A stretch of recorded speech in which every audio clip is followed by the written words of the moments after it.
Greetings, Culturians, and welcome back to the channel. Today, we have to talk about a fundamental flaw with Hollywood.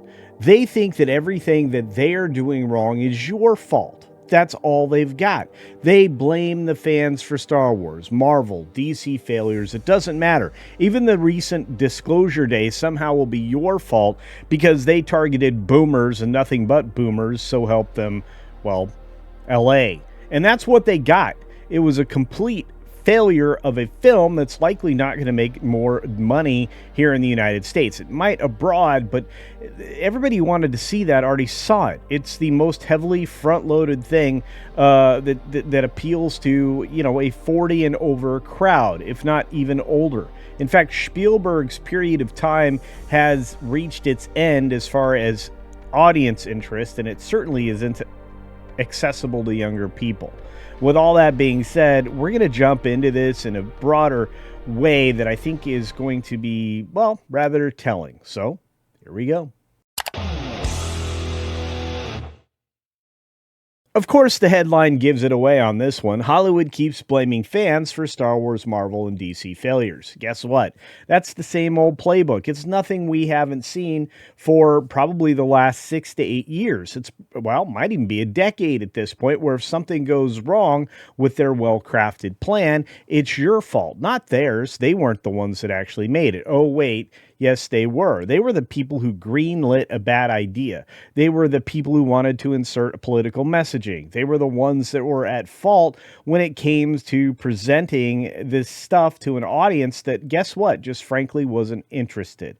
And with that being said, please double check you're subscribed to the channel. I'm hoping you're interested in the channel, so make sure you're subscribed. Then, if not, hit that thumbs up button, hit the bell icon, turn on all notifications, and give me some commentary on this one. I think we can all read through or between the lines on this one. From Matt McGloin over at Cosmic Book News, there's a reflex in modern Hollywood that's become impossible to miss. A movie underperforms or a show gets canceled, and instead of the studio examining the product, they blame it on the audience. It comes down to accountability, everybody, something we've been talking about for a long time on this channel and over on my Campione Reacts channel, that one where we talk about the accountability of people in relationships. And again, we have accountability in gardening over on my gardening channel, That Garden Place. And look, you're accountable for your actions, but not accountable for the actions of others. And that's the problem with Hollywood. Nobody there is accountable. The fans are too toxic, too racist, too online, too male, not broad enough. Cosmic Books News has documented this pattern extensively for years across Star Wars, Marvel, DC, and beyond. And they have. They have a whole list of links that you can follow in this article from just a few days ago. Now a veteran insider has put a name on it. Longtime Stargate producer Joe Malozzi, who is an amazing guy if you ever get a chance to interact with him, standing on the rare opposite side of this quote, recently argued that the genre executives hold fans in contempt, routinely underestimating their power to make or break a show, which is, well, proved every single time. These people don't like the properties they've acquired. The people at Disney scoffed the white male over 50 audience that was what kept Star Wars alive. Why? Not because of just their fandom, but because of the power they had to bring others into it, the next generation, then the generation after that, their kids, their grandkids, and maybe even their great-grandkids in some cases. Look, these films that came out in the 70s are only relevant because that fan base kept passing it down, and the filmmakers kept making more quality films, not the last 3 Disney Star Wars films, but they focused in on what was important to the audience. Now, his diagnosis of why it keeps happening is a through line connecting every story below. Executives dismiss the data, repeating the same miscalculations time and again, placing too much stock in the algorithms, chase influencer follower counts over actual viewers, and fundamentally don't understand genre and much less fandom. There is no better way to say that. Malozzi weighed into that and really hit a home run on this one. And this pattern, it follows the evidence. The running record of the Times, studios, and creatives faulted their own audience and their own choices. Well, That's what should have been their focus, but the insider who broke ranks, Malozzi, is a counterexample of what frames the rest. Another person that does this is Paul Chatto, or maybe even Script Doctor. The problem is nobody's listening to the people who are telling truth to this power, because the power doesn't think that, well, we could understand what creativity means. Now, rather than blaming the fans for the cancellation of Martin Garrow's Stargate series, he turned the argument around, making a case the executives, not the audience, are the ones who keep getting it wrong. So here's a list of stories, everything in blue here that you're going to see me go through, you can find on Cosmic Book News, a timeline of everything that's happening and everything that continues to happen. Star Wars, Lucasfilm's favorite excuse. Well, no franchise has leaned more heavily on the blame the fans playbook than Disney. From the top of Lucasfilm down, the individual cast members, the audience has been the go-to explanation for everything that hasn't worked. Well, if it's the fans' fault, make something the fans will like. It's that simple. Kathleen Kennedy points out the fans for Star Wars troubles.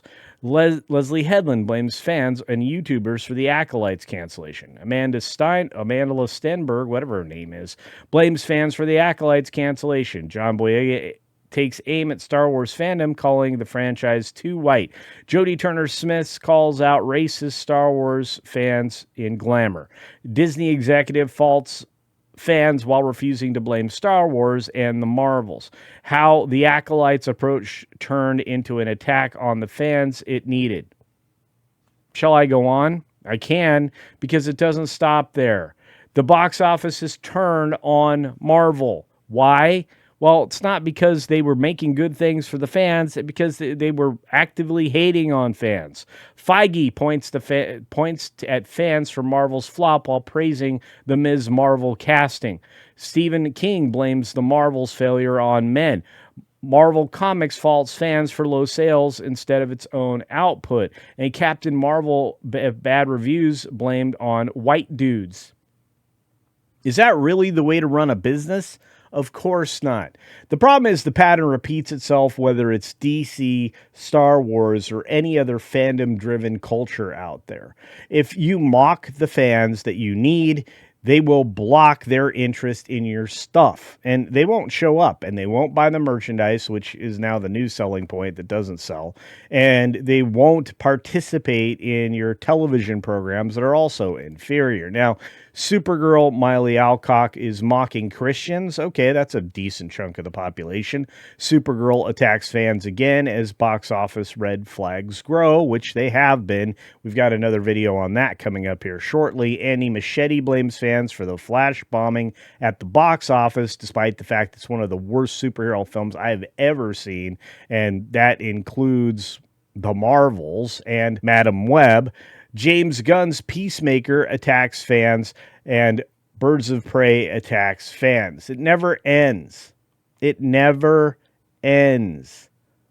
The Sony Madam Web fallout was all something of their own making. They didn't make a superhero film as much as they made a girl power friendship film, like a Sisterhood of the Traveling Pants for a Spider-Verse film. Didn't work out very well. Sony's CEO says Madam Web and Craven weren't bad films, blames the press. It wasn't the press's fault, it wasn't the fans' fault. Emma Roberts blames the internet for Madam Web's failure. Well, then she's an idiot. Just like the lady that wrote the recent adaptation of The Odyssey, which is going to make Nolan look like a complete idiot. And finally, Sony and Madam Web producers mad at Dakota Johnson over comments, basically agreeing that fans are going to appreciate what they appreciate and that maybe we shouldn't mess around with what it is that they like. And beyond that, you had Indiana Jones, which, of course, this lady figured big into, this Waller-Bridge lady. And look, the director was a disaster for Indiana Jones. The fact that he's being considered for other projects at Disney is frankly baffling. Doctor Who's Jodie Whittaker blames the boys for the show's struggles. Yes, because you were the chick evil doctor, intersectional feminist that really, really ruined Doctor Who. Chudy Gatwa tells fans not to watch Doctor Who. Guess what? They didn't, and now it's dead. You've got Halo actor telling fans not to watch. That wasn't a good idea, although the show was quite garbage and would have lost any fan after the third episode.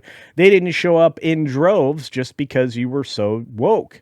You had Rachel Zegler's clashing with audiences, preceding a stall in her Hollywood career. Yeah, she blew it up completely, just like that art director for that recent horror rom-com, or whatever you want to call, Obsession. And then you had Brie Larson way back when with the Netflix bully fans over the bad Unicorn Store movie and pretty much everything else that she did that was female empowered. But she changed.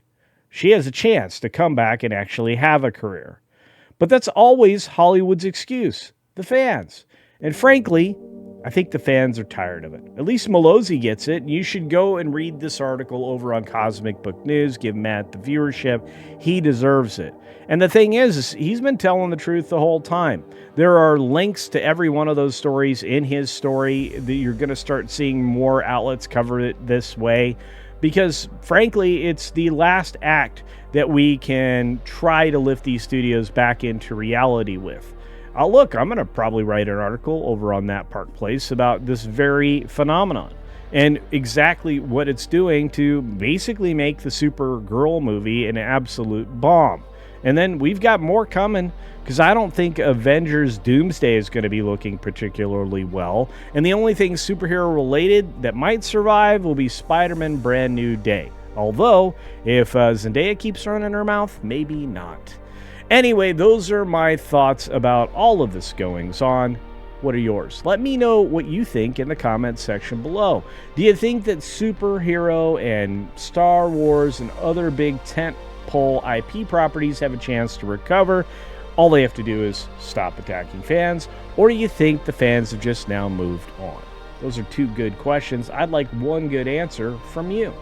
On that note, be sure to take care of yourself, take care of others, and until next time, see ya. Just probably not enjoying myself at the movies.